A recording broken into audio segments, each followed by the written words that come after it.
বাড়িতে মা অনেক ধরনের তরকারি রান্না করেছিল, কিন্তু রাত্রিবেলায় হঠাৎ করে আমার ইচ্ছা করলো যে আমি তরকারি খাবো না, আজকে আমি ভাত খাবো আলু সেদ্ধ দিয়ে।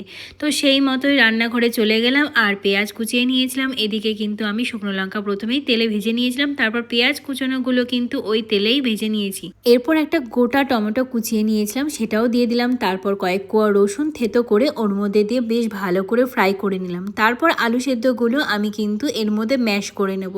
ব্যাস হয়ে গেল।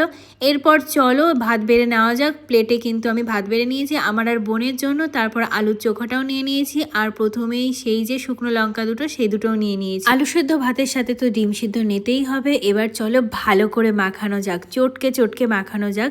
তো অনেক দিন পর আমি ভাত খাচ্ছি, যেহেতু আমি ডায়েটিংয়ে থাকি, খুব একটা ভাত খাই না, কিন্তু আজকে একটু খেতে ইচ্ছা করলো। আর আমার কিন্তু একার ভাত নয়, আমার আর আমার বোনের ভাত। আমি এর থেকে খুব বেশি ভাত খেতাম, সেটাকে আমি এখন স্কিপ করে দিয়েছি। যাই হোক, ভিডিওটা কেমন লাগলো অবশ্যই কিন্তু কমেন্ট করে জানিয়ে। টাটা।